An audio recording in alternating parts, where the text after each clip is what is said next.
नमस्कार। सुनिए जरा, मैं आपका स्वागत है। मेरा नाम है रोहित दुबे और मैं आपको सुनाने जा रहा हूँ डॉक्टर धर्मवीर भारती द्वारा लिखी गुनाहों का देवता का छठा अध्याय। चंदर के जाने के जरा ही देर बाद पापा आए और खाने बैठे। सुधा ने रसोई की रेशमी धोती पहनी और पापा को पंखा झलने बैठ गई। सुधा अपने पापा की सिर चढ़ी दुलारी बेटियों में से थी और इतनी बड़ी हो जाने पर भी वह दुलार दिखाने से बाज नहीं आती थी। फिर आज तो उसने पापा की प्रिय नान खटाई अपने हाथ से बनाई थी। आज तो दुलार दिखाने का उसका हक था और भली बुरी हर तरह की जिद का मंजूर करना यह पापा की मजबूरी थी। मुश्किल से डॉक्टर साहब ने अभी 2 कौर खाए होंगे कि सुधा ने कहा, नान खटाई खाओ पापा। डॉक्टर शुक्ला ने एक नान खटाई तोड़कर खाते हुए कहा, बहुत अच्छी है। खाते खाते उन्होंने पूछा, सोमवार को कौन दिन है सुधा? सोमवार को कौन दिन है? सोमवार को मंडे है, सुधा ने हंसकर कहा। डॉक्टर शुक्ला भी अपनी भूल पर हंस पड़े। अरे देख तो, मैं कितना भुलक्कड़ हो गया हूं। मेरा मतलब था कि सोमवार को कौन तारीख है? 11 तारीख, सुधा बोली। क्यों? कुछ नहीं, 10 को कॉन्फ्रेंस है और 14 को तुम्हारी बुआ आ रही हैं। बुआ आ रही हैं और बिनती भी आएगी? हाँ, उसी को तो पहुंचाने आ रही हैं। विदुषी का केंद्र यही तो है। आहा, अब तो बिनती 3 महीने यहीं रहेगी। पापा, अब बिनती को यहीं बुला लो, मैं बहुत अकेली रहती हूँ।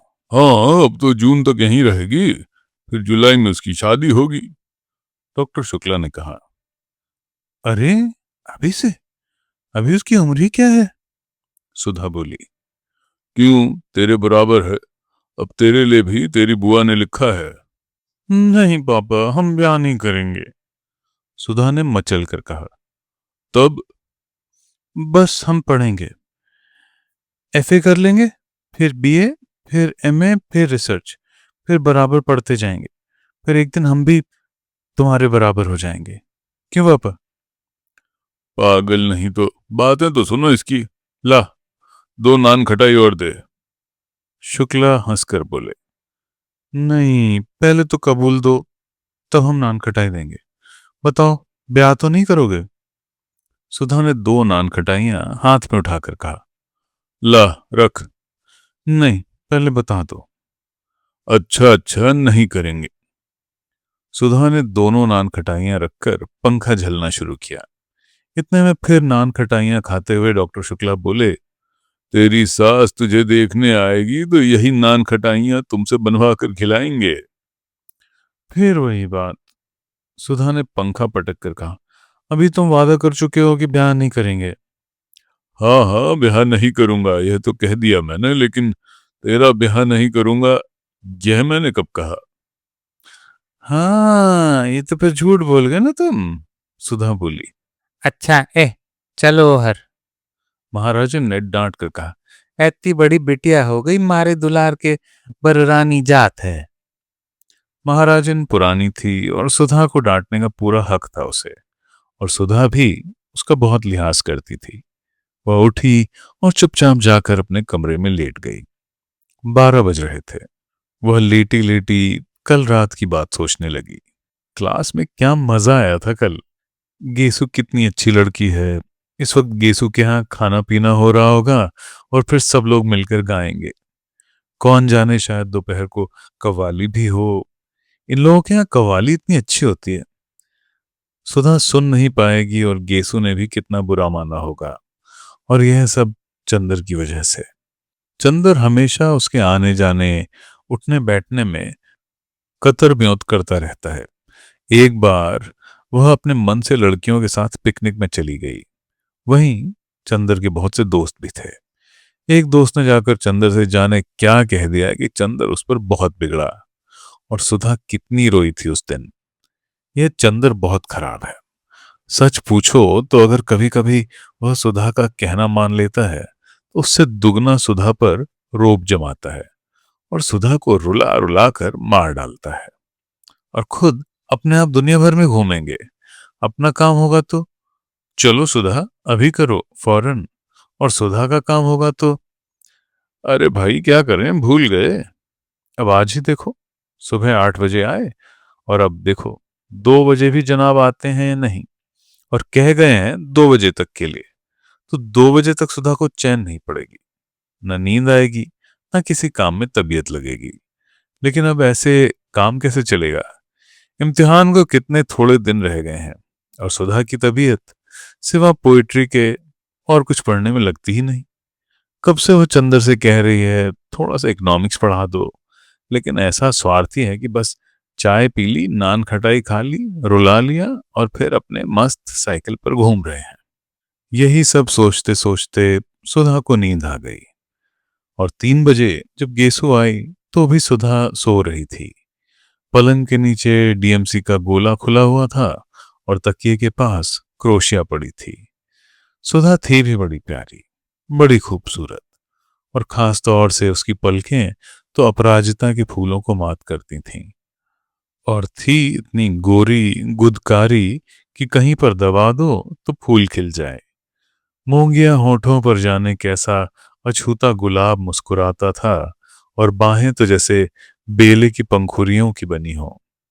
येसु आई, उसके हाथ में मिठाई थी जो उसकी माँ ने सुधा के लिए भेजी थी। वह पल भर खड़ी रही, फिर उसने मेज पर मिठाई रख दी और क्रोशिया से सुधा की गर्दन गुदगुदाने लगी। सुधा ने करवट बदल ली। येसु ने नीचे पड़ा हुआ डोरा उठाया और आहिस्ते से उसका चुटीला डोरे के एक छोर से बांधकर दूसरा छोर मेज के पाए से बांध दिया, और उसके बाद बोली, सुधा, सुधा, उठो। सुधा चौंक कर उठ गई और आंखें मलते मलते बोली, अब 2 बजे हैं, लाए उन्हें या नहीं? ओहो, उन्हें लाए या नहीं, किसे बुलाया था रानी? 2 बजे, जरा हमें भी तो मालूम हो। गेसो ने बाह में चुटकी काटते हुए पूछा। ओफो, सुधा बाह झटक कर बोली, मार डाला, बेदर्दी कहीं की। ये सब अपने उन्हीं अख्तर मियाँ को दिखाया कर। और जो ही सुधा ने सिर ढांकने के लिए पल्ला उठाया तो देखा कि चोटी डोर में बंधी हुई है। इससे पहले कि सुधा कुछ कहे, गेसु बोली, या सनम, जरा पढ़ाई तो देखो। मैंने तो सुना था कि नींद ना आए इसलिए लड़के अपनी चोटी खूंटी में बांध लेते हैं, पर यह नहीं मालूम था कि लड़कियां भी अब वही करने लगी हैं। सुधा ने चोटी से डोर खोलते हुए कहा, मैं ही सताने को रह गई हूं। अख्तर मियाँ की चोटी बांध कर नचाना उन्हें, अभी से बेताब क्यों ही जाती है? अरे रानी, उनकी चोटी कहाँ, मियाँ है मियाँ। चोटी न सही, दाढ़ी सही। दाढ़ी खुदा खैर करे, मगर वो दाढ़ी रख लें तो मैं उनसे मोहब्बत तोड़ लूं। सुधा हंसने लगी। ले, अम्मा ने तेरे लिए मिठाई भेजी है, तू आई क्यों नहीं? क्या बताऊं, बताऊं बताऊं कुछ नहीं। अब कब आएगी तू? गेसु, सुनो, इसी मंगल, नहीं नहीं, बृहस्पति को बुआ आ रही है, वो चली जाएंगी तब आऊंगी मैं। अच्छा, अब मैं चलूं, अभी कामनी और प्रभा के यहाँ मिठाई पहुंचानी है। गेसु मुड़ते हुए बोली। अरे बैठो भी। सुधा ने गेसु की ओढ़नी पकड़कर उसे खींचकर बिठलाते हुए कहा, अभी आए हो, बैठे हो, दामन संभाला है। आहा, अब तू भी उर्दू शायरी करने लगी। गेसु ने बैठते हुए कहा। तेरा ही मर्ज लग गया, सुधा ने हंसकर कहा। देख, कहीं और भी मर्ज न लग जाए, वरना फिर तेरे लिए भी इंतजाम करना होगा। गेसु ने पलंग पर लेटते हुए कहा। अरे ये वो गुड़ नहीं कि छींटे खाएं। देखूंगी, और देखूंगी क्या, देख रही हूं। इधर पिछले 2 साल से कितनी बदल गई है तू। पहले कितना हंसती बोलती थी, कितना लड़ती झगड़ती थी, और अब कितना हंसने बोलने पर भी गुमसुम हो गई है तू। और वैसे हमेशा हंसती रहे चाहे, लेकिन जाने किस ख्याल में डूबी रहती है हमेशा। गेसु ने सुधा की ओर देखते हुए कहा। धत, पगली कहीं की। सुधा ने गेसु के एक हल्की सी चपत मारकर कहा, यह सब तेरे अपने ख्याली पुलाव हैं। मैं किसी के ध्यान में डूबूंगी, ये हमारे गुरु ने नहीं सिखाया। गुरु तो किसी के नहीं सिखाते सुधा रानी, बिल्कुल सच सच। क्या कभी तुम्हारे मन में किसी के लिए मोहब्बत नहीं जागी? गेसु ने बहुत गंभीरता से पूछा। देखो गेसु, तुझसे मैंने आज तक कभी कुछ नहीं छिपाया, न शायद कभी छिपाऊंगी। अगर कभी कोई बात होती तो तुझसे छिपी न रहती।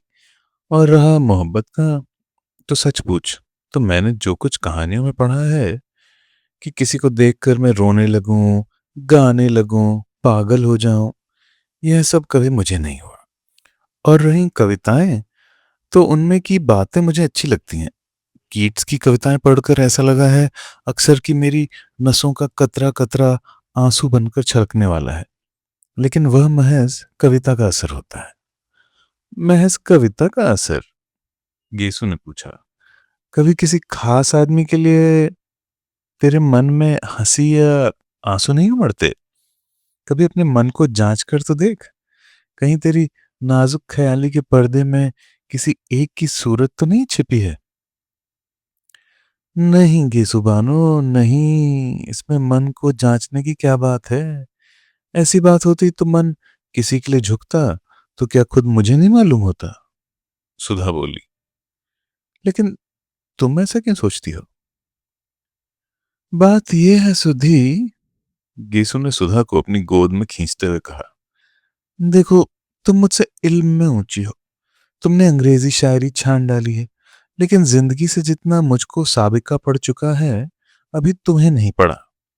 अक्सर कब, कहाँ और कैसे मन अपने को हार बैठता है, यह खुद हमें पता नहीं लगता। मालूम तब होता है जब जिसके कदम पर हमने सिर रखा है वह झटके से अपने कदम घसीट ले।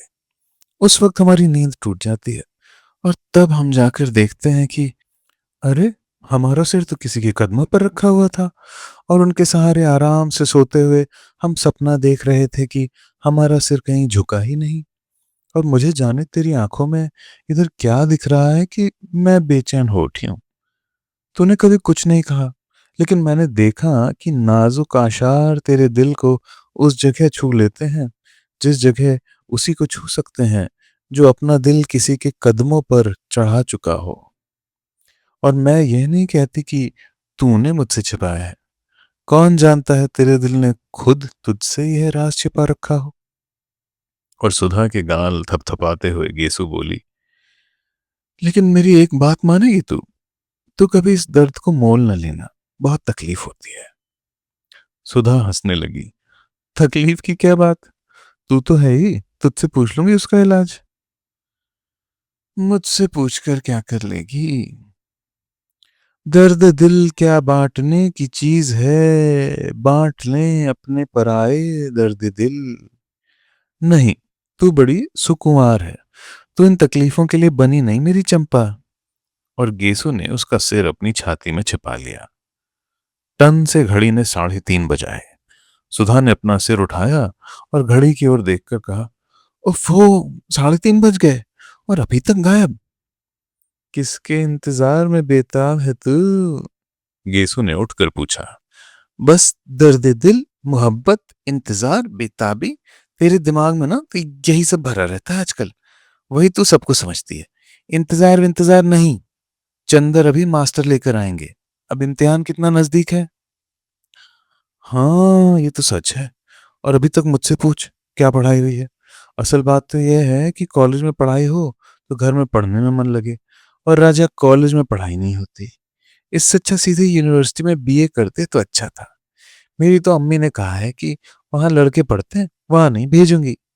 लेकिन तू क्यों नहीं गई सुधा?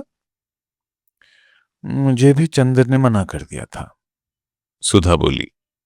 सहसा गेसु ने एक क्षण को सुधा की ओर देखा और कहा, सुधी, तुझसे एक बात पूछूं? हाँ? अच्छा, जाने दे, पूछो ना। नहीं, पूछना क्या, खुद जाहिर है। क्या? कुछ नहीं, पूछो ना। अच्छा, फिर कभी पूछ लेंगे, अब देर हो रही है। आधा घंटा हो गया, कोचवान बाहर खड़ा है। सुधा गेसु को पहुंचाने बाहर तक आई। कभी हसरत लेकर आओ, सुधा बोली। अब पहले तुम आओ, गेसु ने चलते चलते कहा। हाँ, हम तो बिनती को लेकर आएंगे और हसरत से कह देना तभी उसके लिए तोहफा लाएंगे। अच्छा, सलाम। और गेसू की गाड़ी मुश्किल से फाटक के बाहर गई होगी कि साइकिल पर चंदर आते हुए दिख पड़ा। सुधा ने बहुत गौर से देखा कि उसके साथ कौन है, मगर वह अकेला था। सुधा सचमुच झल्ला गई। आखिर लापरवाही की हद होती है।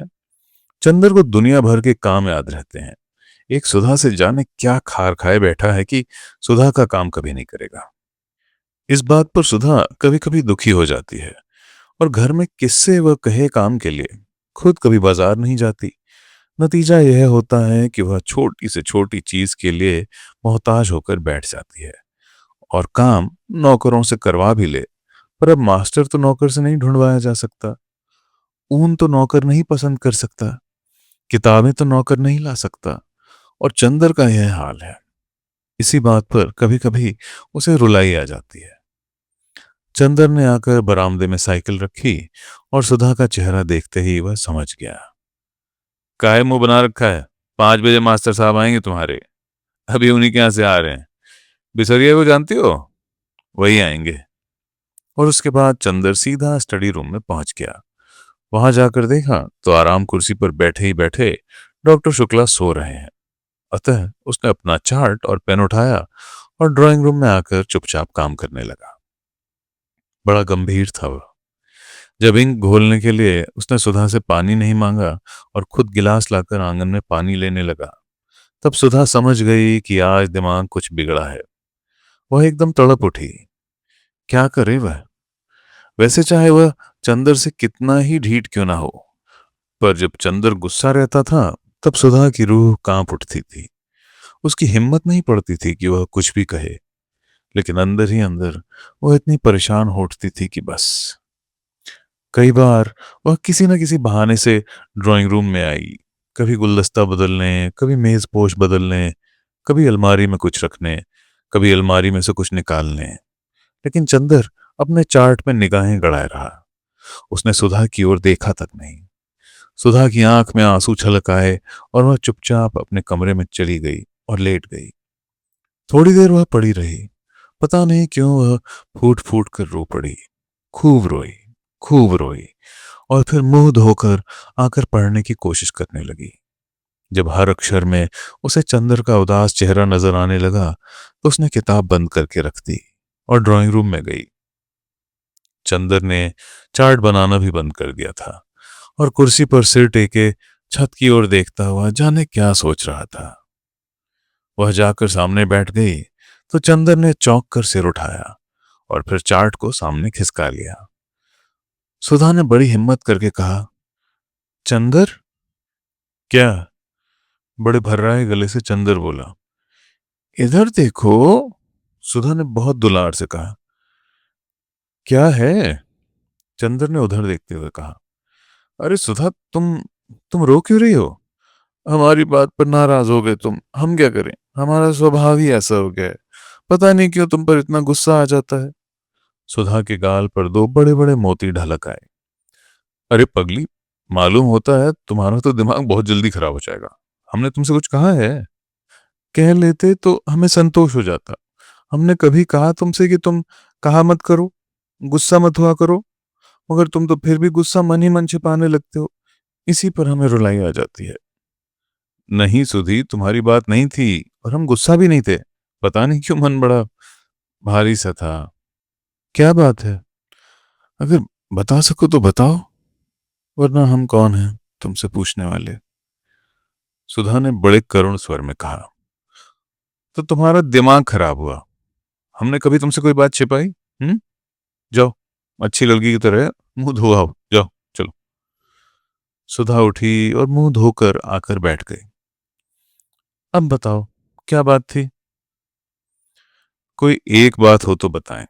पता नहीं तुम्हारे घर से गए तो एक न एक ऐसी बात होती गई कि मन बड़ा उदास हो गया। आखिर फिर भी कोई बात तो हुई ही होगी।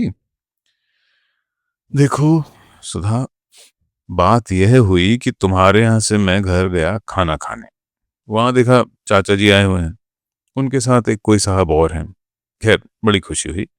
खाना वाना खाकर जब बैठे तब मालूम हुआ कि चाचा जी मेरा ब्याह तय करने के लिए आए हैं और साथ वाले साहब मेरे होने वाले ससुर हैं। जब मैंने इनकार कर दिया तो बहुत बिगड़ कर चले गए और बोले हम आज से तुम्हारे लिए मर गए और तुम हमारे लिए मर गए वगैरह वगैरह। तुम्हारी माता जी कहाँ है? प्रतापगढ़ में। लेकिन वो तो सौतेली हैं और वे तो चाहती ही नहीं कि मैं घर लौटूं। लेकिन चाचा जी जरूर आज तक मुझसे कुछ मोहब्बत करते थे। आज वो भी नाराज होकर चले गए। सुधा कुछ देर तक सोचती रही, फिर बोली, तो चंदर तुम शादी कर क्यों नहीं लेते?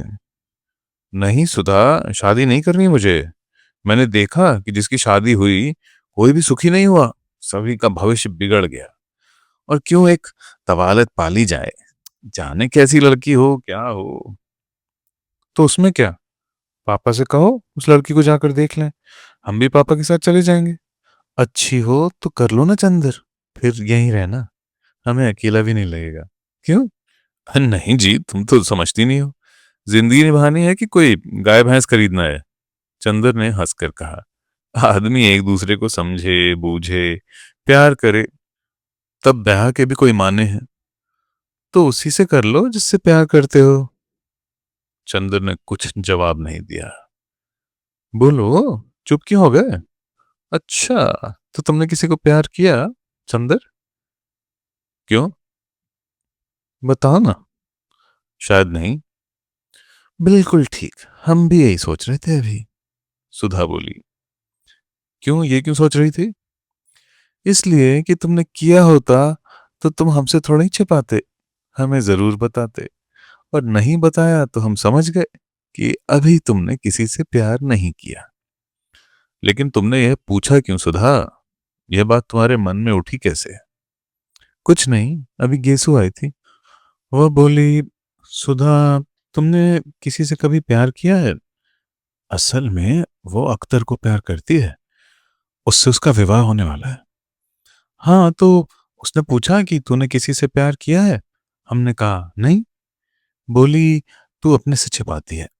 तो हम मन ही मन में सोचते रहे कि तुम आओगे तो तुमसे पूछेंगे कि हमने कभी प्यार तो नहीं किया है, क्योंकि तुम ही एक हो जिससे हमारा मन कभी कोई बात नहीं छिपाता।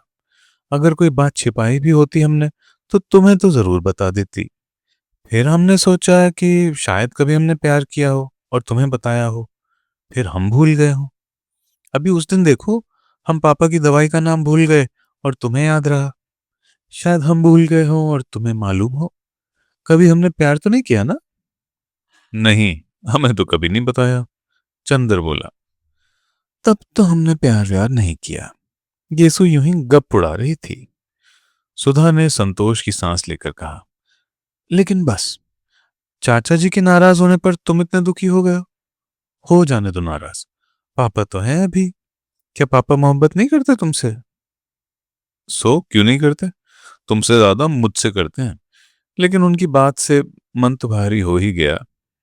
उसके बाद गए बिसरिया के यहाँ।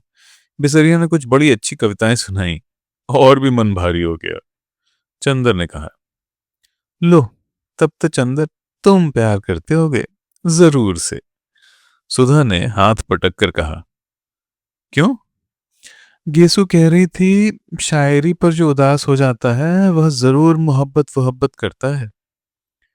सुधा ने कहा, अरे ये पोर्टिको में कौन है?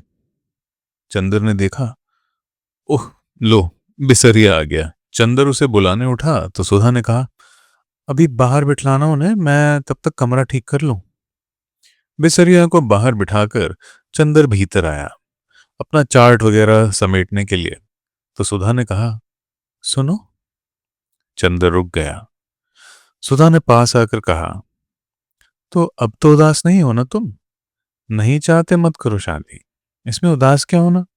और कविता वविता पर मुंह बनाकर बैठे तो अच्छी बात नहीं होगी। अच्छा, चंदर ने कहा। अच्छा बच्चा नहीं, बताओ, तुम्हें मेरी कसम है, उदास मत हुआ करो, फिर हमसे कोई काम नहीं होता। अच्छा, उदास नहीं होंगे पगली, चंदर ने हल्की सी चपत मारकर कहा। और बरबस उसके मुंह से एक ठंडी सांस निकली। उसने चार्ट उठाकर स्टडी रूम में रखा। देखा, डॉक्टर साहब अभी सो ही रहे हैं। सुधा कमरा ठीक कर रही थी। वह आकर बिसरिया के पास बैठ गया। थोड़ी देर में कमरा ठीक करके सुधा आकर कमरे के दरवाजे पर खड़ी हो गई। चंदर ने पूछा, क्यों, सब ठीक है? उसने सिर हिला दिया, कुछ बोली नहीं। यही हैं आपकी शिष्या, सुश्री सुधा शुक्ला। इस साल बीए फाइनल का इम्तिहान देंगी। बिसरिया ने बिना आंखें उठाए ही हाथ जोड़ लिए। सुधा ने हाथ जोड़े, फिर बहुत सकुचा सी गई। चंदर उठा और बिसरिया को लाकर उसने अंदर बिठा दिया। बिसरिया के सामने सुधा और उसके बगल में चंदर। चुप, सभी चुप। अंत में चंदर बोला, लो, तुम्हारे मास्टर साहब आ गए, अब बताओ ना तुम्हें क्या क्या पढ़ना है। सुधा चुप।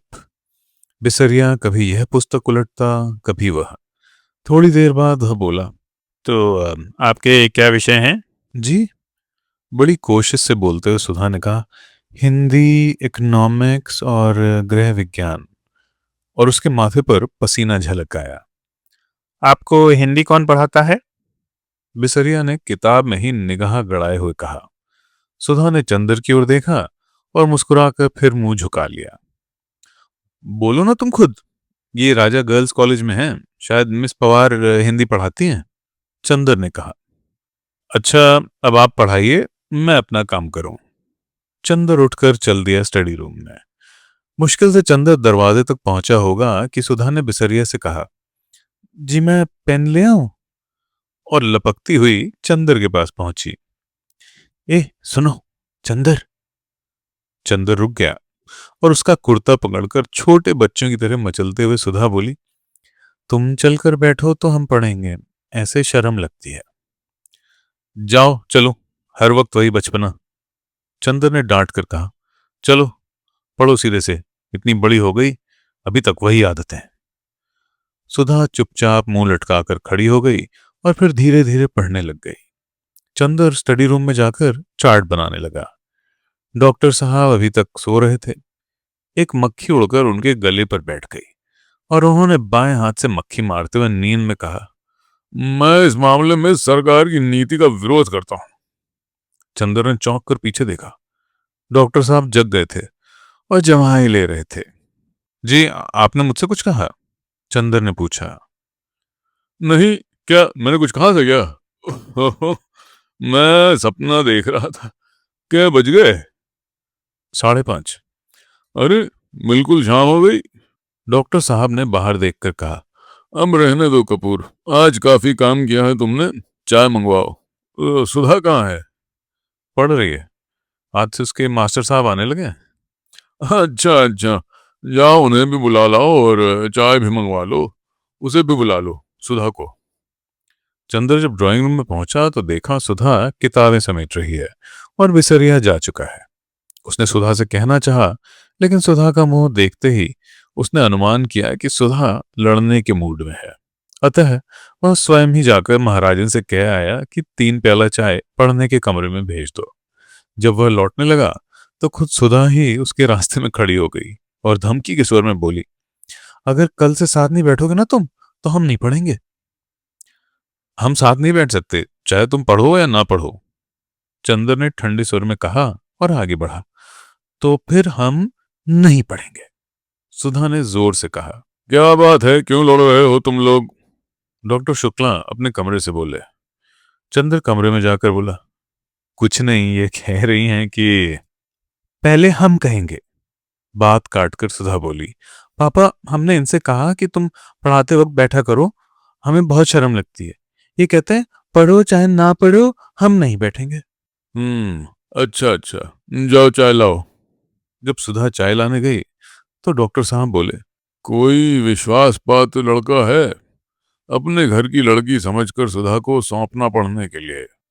सुधा बच्ची नहीं है। हाँ हाँ, अरे ये भी कोई कहने की बात है?